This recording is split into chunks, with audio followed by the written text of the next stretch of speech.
Emperor Atheist channel. I want to say also thank you to my viewers who's been viewing my videos and my subscribers. I appreciate the support and hope you spread the message and tell your friends and family to subscribe to my channel as well. And like I said before in one of my last videos, look forward to my book that's coming soon, Why Do You Still Believe in God? Today, in this particular video, I told you before, I told y'all I was going to start my Quranic series, that the Quran is straight bullshit. I was going to depart from the Bible for a little while, because you already know the Bible is straight bullshit.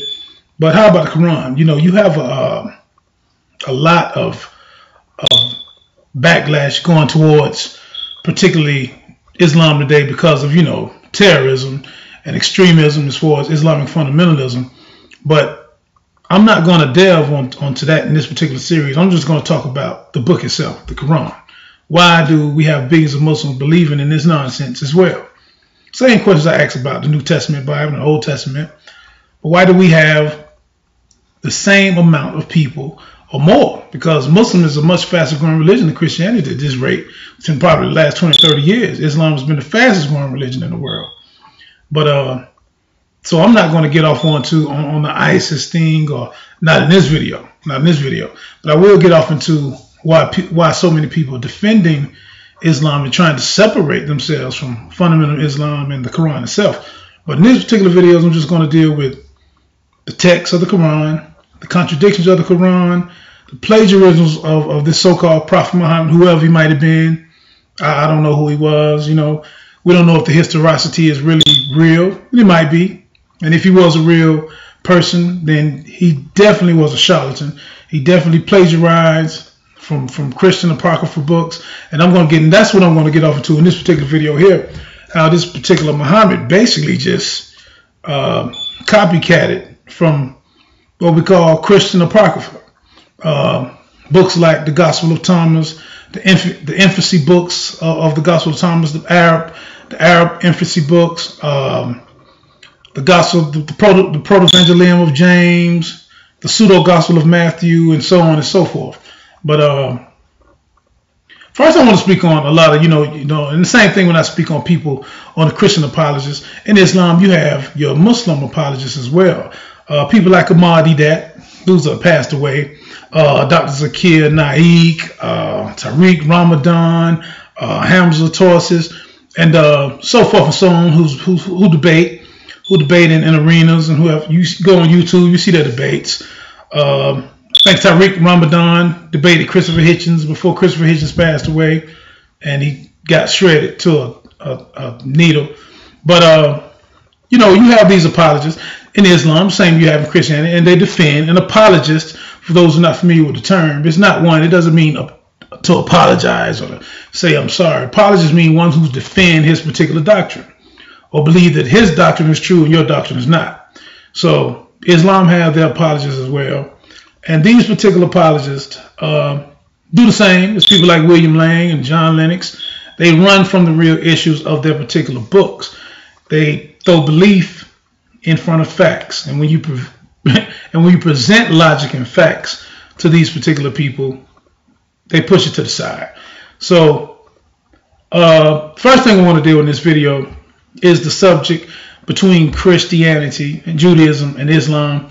Is a very important subject besides the crucifixion of Jesus Christ, because this is something I like to ask a lot of Christians and Muslims when I get them together, because me being an atheist, they automatically on the side of each other because they still believe in this same God. But I always ask them, when I get them together, because the Christian believes that Jesus Christ died for the sins of the world, and And the Muslim, the Quran in Surah 4 strictly goes against that particular belief. And I always ask the Christian, I say, well, both of you believe in the same God. You believe in the same God of Abraham, but do you believe that Prophet Muhammad was a prophet from God? And Christians have to deny it, because the Quran strictly says that Jesus didn't die on the cross for their sins. So these are just some of the analogies and contradictions between the three Abrahamic faiths within themselves. But the particular analogy I'm going to use today is the issue of Ishmael and Isaac. And we know in the Bible and Old Testament, Isaac was the second son of Abraham, born through his wife Sarah. And this is supposedly the line, Isaac, Jacob, and everybody. King David came through, and this was particularly the prophesied line where Jesus, this particular Christ, supposedly came through. But in Islam, Prophet Muhammad, who came through different tribes, tribe of Hashim and so forth, Banu Hashim, that line supposedly through law came through Ishmael, who was the older brother of Isaac. Well, and the back and forth, the religious law, the brothers fighting against the brothers and all this crap. But the funny thing about this analogy here is the Bible, Judeo-Christianity teaches that Isaac was the sacrifice of God, right? So we all know that. But in Islamic law, and I say law because that's what it is law. It's not historicity. It's not nothing that we can, actually say is real because it's not real. But in Islamic law, Ishmael was the sacrifice one. Now, but this is I just got to be honest with on this part here. Islam got to take an L on this one because when you go to Quran, it speaks about this in particular. When you go to Surah 37, it's verses 99 through 110. Yeah, verses about 99 through 110. And it speaks about these particular, you go and you read it, and it speaks about this particular situation. It never just straight out says Ishmael was the one who was sacrificed by Allah in the Quran.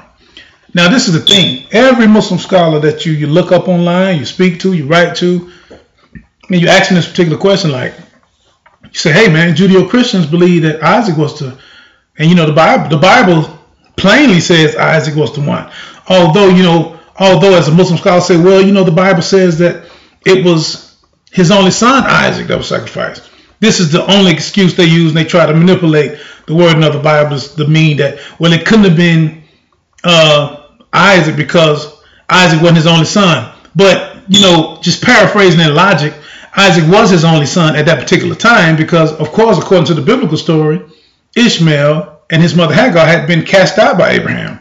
So, but that's the play on words and semantics. And what I always tell a Muslim, well, if that's the case, if there's an issue with who was sacrificed, Ishmael or Isaac, then the Quran coming so many years after the Bible. Y'all believe that Prophet Muhammad was a real prophet and not a scammer, which I think he was a straight scammer, a fraud. But if y'all believe that he was a prophet, then if Allah, your God, knows all things and he's omniscient, he knows everything, then why didn't he just correct this problem in the Quran and just reveal it to Prophet Muhammad straight up and say, hey, in Surah 37, hey, yeah, it was Ishmael that was sacrificed, it was not Isaac. Why didn't Allah just correct it and kill the matter? Exactly. So now you go to the Quran, Surah 37. It's ambiguous because it doesn't mention, but the funny thing about it, it actually mentions Isaac in the surah, but it forgets to mention Ishmael at all. Ishmael's name is in other places of the Quran, has nothing to do with the sacrifice part of the Quran. So Muslims have to take a loss on that one. Muslim scholars and apologists, they can't rectify that. It seems like that this Prophet Muhammad, he stole information and he stole ideas from the Bible, but he couldn't really keep Isaac as the promised seed. So he had to kind of change it and to make it seem like it was the Arabs who were blessed instead of the tribe coming through Isaac. And that's basically what he did. I don't know if a lot of you have heard of the scholar Abidjan Leverk. He's a professor at Oslo University. He wrote a book called Jesus in Islam. And he broke it down very, very well how Muhammad, or whoever the creator of the Quran was, they basically made the Quran so that the pagan Arabs of that day could assimilate into, you assimilate into a Christian Judeo belief, but it's going to be different. It's going to be an Arab version. In other words, we're going to make it close to what you've already heard because we know you're familiar with the Bible and you're familiar with these Christian apocryphal books, but we're going to make it so close that, but I'm going to switch it up a little bit and I'm going to integrate my own type thing and my own lies. And that's basically what Prophet Muhammad did. Matter of fact, read what the scholar Levert says. He says, page 58 in his book, Jesus and Islam, he says that the Quran and Hadith have been clearly influenced by the non-canonical heretical Christianity that prevailed in the Arab Peninsula and Abyssinia. Now, this is a good book, man, if anybody never read it. It's a real good book. He goes into different things and how basically the Quran is just a plagiarized work of these particular works, and how they, they're just not accurate. They're not accurate. Basically, it's not divine. As Muslims believe that Prophet Muhammad was divinely inspired by some Allah God. But I'm here to tell you today, the Quran is not a divine book. There's nothing special about the Quran. It's not a miracle. It's just a book that was copied from other ancient Christian sources that were not even accepted in the Christian canon. And that's what I'm going to show you today through Quranic verses. I'm going to show this and prove this through the Quran, and like many places in the Quran, stories that were just blatantly plagiarized from Christian Apocrypha, that you can go look up and read these Apocrypha books today and go back and read these verses in the Quran, and you'll see exactly what I'm saying. I mean, the proof is in the pudding. But I guess the first one I'm going to start with is dealing with in Surah 5:10 in Al-Ma'idah. And this is a story of, if you haven't read the Quran, or those who have, this is the particular story of Jesus. As a youth, he's making birds out of clay.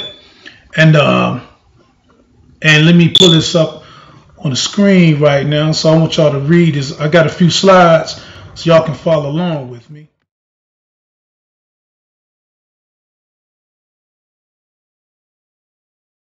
And then we read from Surah 5:10, Al-Ma'idah. And remember when I taught you the writing and wisdom and the Torah and the gospel, and when you designed from clay what was like the form of a bird with my permission, then you breathed into it and it became a bird with my permission. This is Allah speaking. And you healed the blind and the leper with my permission. Okay.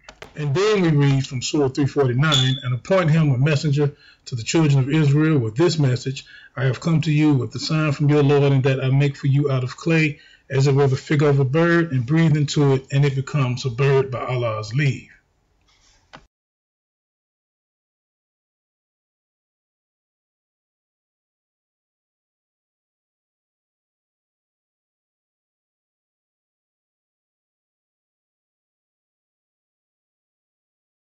So as can be seen from those two verses that I just read, that we just seen on the screen, you see that these particular Quranic verses in Surah 5 and Surah 3 is speaking about this particular Jesus making birds by Allah's leave and and so forth. Well, the thing about it is that these are direct, and I should have had the slides for these. I should have made the slides for these, but you can go to it. It's like simple Google information, or you go to a library and get these books. The Infancy Gospel of Thomas, which is in volume 1, page 44, like I said in the slide. And the other one, I'm talking about, these are direct stories taken from these particular books, is the Arabic Gospel of the infancy of the Savior. Now, this is straight plagiarism. I'm talking about, and if people can't see that, I don't know what else. Think about this. If it was something that Allah wanted to say different in the Quran, why he couldn't say something that none of these particular Apocryphal books are saying? Why he couldn't go outside of anything that had already been written by man, because he's all powerful, and create something that was totally different for people to see this? Hey, this Muhammad guy, man, he might be real. But he didn't. Muhammad just copied these things from books that was already known in the Arabian Peninsula at that time anyway. Then we go to Surah 337, and I won't put a slide up for this one. Just go to Surah 337 if you have a Quran.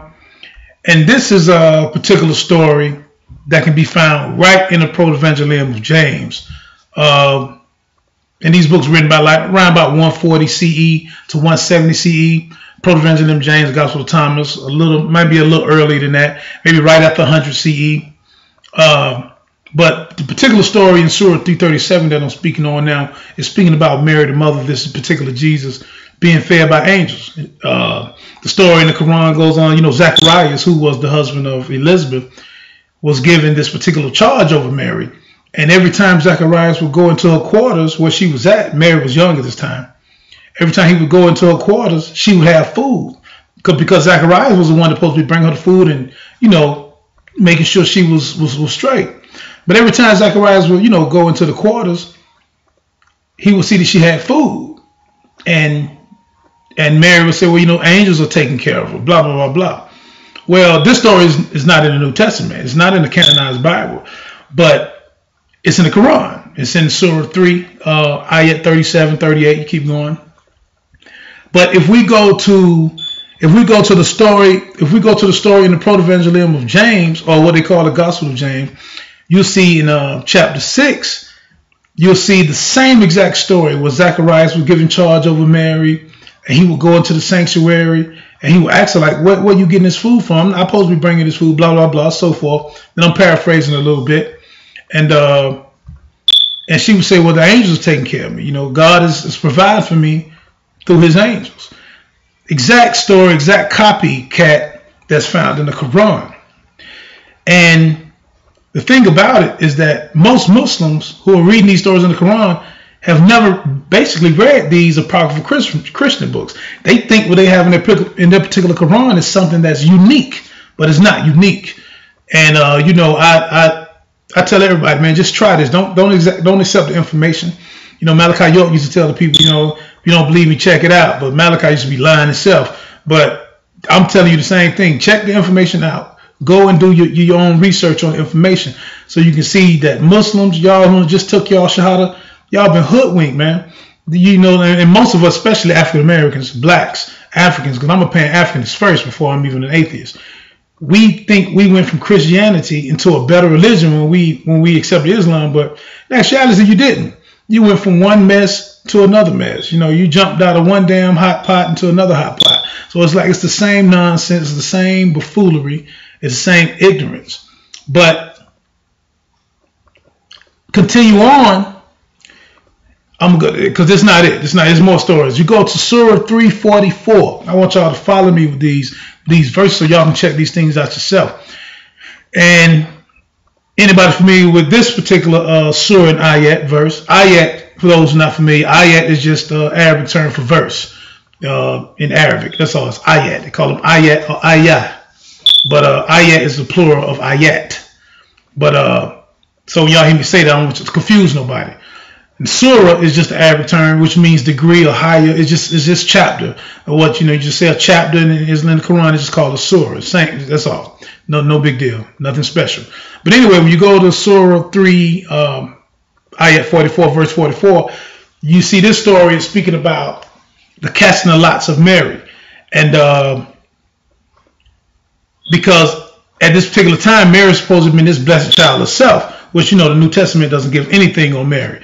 But in the Quran, it speaks about Mary as a youth and her being this special child that the men of Israel wanted to cast lots. Casting lots back in those times meant, like what we do now, shooting dice, see who could win something, like playing CeeLo, like they do down in Miami or in New York. So, but it was called casting lots in biblical terms and in ancient Quranic terms as well. But anyway, in this Quranic verse,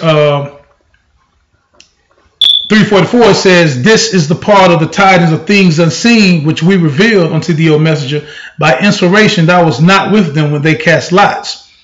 And this is supposedly Allah talking to Muhammad, and he's talking about Mary, how they cast lots of who wanted to keep Mary, or who she was supposed to be this virgin, who she was going to be bequeathed to. So anyway, the story goes on and talks about that, It's not a unique story. We go on. We go back to the Gospel of James and to chapter 7 and 8, the nativity of Mary and the history of Joseph the carpenter, which this is a 5th century writing, but it was all around during the Arabian Peninsula. And you go straight to that particular story in the Gospel of James, which is a Christian apocryphal book. I just gave you the chapter 7 and 8, nativity of Mary and the story of Joseph the carpenter. It's a direct copycat story from the Quran about casting lots for who's going to get married. But in the James, it goes on a little further. It talks about how the high priest at that particular time in that area, I can't think of his name, but this high priest, he had these all these elders from Israel, old men. Joseph was one of them. Joseph, one of these old men that came into this temple, and the high priest, they cast lots, and they would pray. They had a prayer time and so forth. So whoever prayer would be answered, whoever God wanted Mary to be with, then, you know, when they come back that day or the next day, then the lots would tell you who won. So anyway, they came back, the elders came back, and Mary was bequeathed to Joseph. He won a lot. So God had particularly blessed Joseph to you know, to have Mary. She was a virgin, and to marry, and he was supposed to be with her until she had the baby and all this crap. Well, anyway, that's another incident of the Quran, which straight copycat a story from Christian apocryphal books. Then we have the story in Surah 19, verses 23 through 26. This is the story of the palm tree and the water stream. You go to the Quran, you read it. I don't want to keep putting slides up on the surahs, but those who can follow me, you know what I'm saying, you can write down the surahs. This is Surah 19, verses 23 through 26. This is a story about the palm tree in the Quran and Mary and Joseph when they was traveling, and Mary was thirsty, she got hungry, and they ran up on this palm tree, and Jesus was still in her stomach. She hadn't had the birth yet. And so she told Joseph, let us rest for a while, So Joseph took off the horse, blah, blah, blah. And she said, Joseph, I wish, you know, that I could eat of this palm tree, but the palm tree was so tall. Joseph was like, I don't even know why you said that. You know, I can't even reach up there. So Jesus, inside of her stomach, baby Jesus, he told the palm tree to bow down to Mary, his mother. So the palm tree bowed down, and she ate of the tree. Then he told the palm tree, you know, to release the water that's hidden in the earth, and this spring of water just bust up out the ground. So now Joseph and Mary could eat and drink, and they could water the cattle and so forth. This is in the Quranic story. Well, this is not unique story as well. When you go to the pseudo gospel of Matthew, it's called the pseudo gospel of Matthew, chapter 20.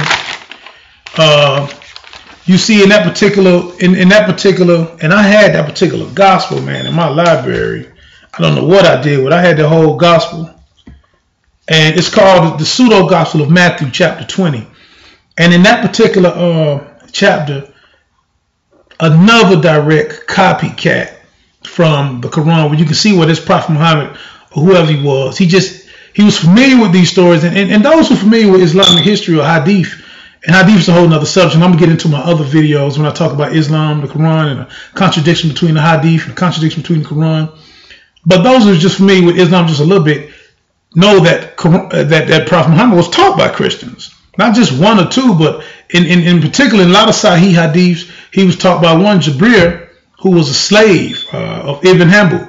And this particular Christian slave always with Muhammad, teaching him about Christian teachings and so forth. So Muhammad had plenty of Christian influence, and in his known historical references, that the whole Arabian Peninsula at the time, although they had their own gods, they had their 360 gods in what is called a Kaaba today, they still had Christian literature, and the Jews were very heavily present during that time. So they were familiar with things like the Christian apocryphal book. They're familiar with the New Testament writings. They're familiar with the Old Testament, the Torah and the Tanakh. They're familiar with Talmudic writings. So it's easy for us to see that the Quran had been influenced by these particular Christian apocryphal books, because the Quran is saying nothing special or out the way or different than what these apocryphal books are saying.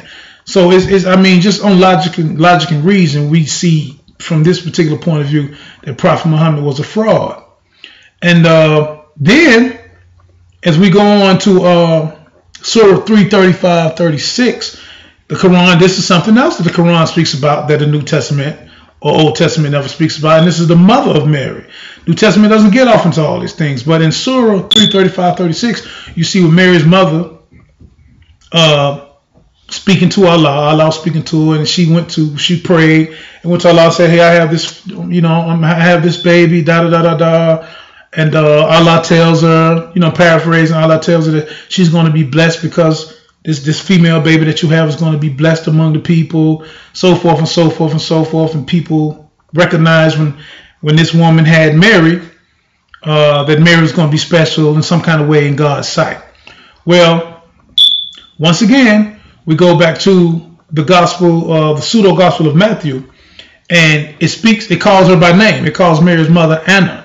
And the whole story is copycatted again, how God was talking to Anna. Anna went, prayed to God and said that, hey, I have this female baby. And God tell her, don't worry about nothing, because this baby is going to be blessed, and this baby is this child is going to be protected by me, and so forth and so forth and so forth. Only difference in this Gospel of Pseudo Matthew, it actually names Mary's mother, which her name is Anna. And y'all can go and look these things up. This is chapter 22 of the same book, in chapter 21 and chapter 4. Thank you, chapter 4 as well, where God is particularly talking to Mary's mother. But the point and the conclusion of this one, on this one video, because on my next videos, I'm going to do a couple of videos on this series, Quran is Straight Bullshit. This is just like my introductory video to it. But I'm going to actually get off into the text of the Quran. Different texts, like the Sinai manuscript, which is one of the oldest manuscripts. Then you have the Uthman manuscripts, and talk about the different variations and why scholars can't answer those questions, why you have different variations, different things saying.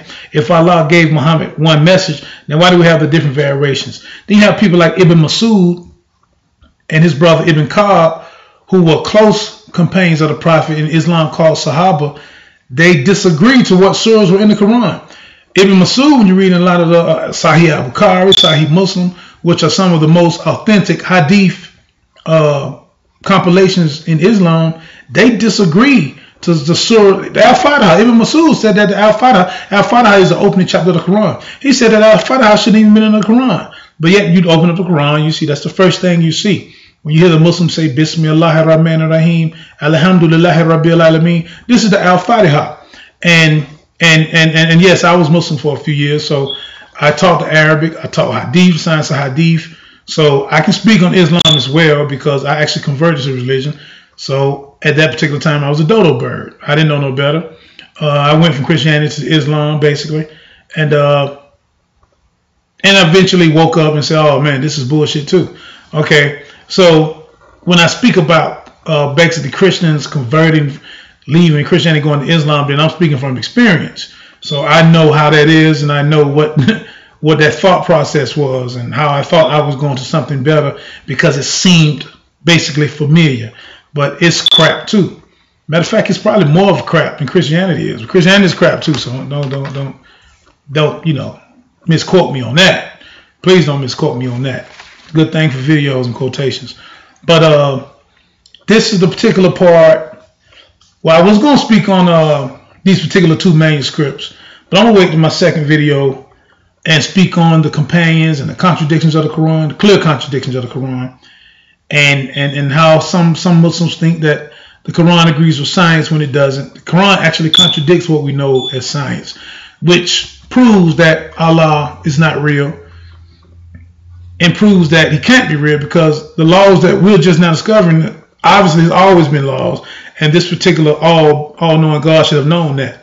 And a lot of things that the Quran claims is science is straight BS, is bullshit.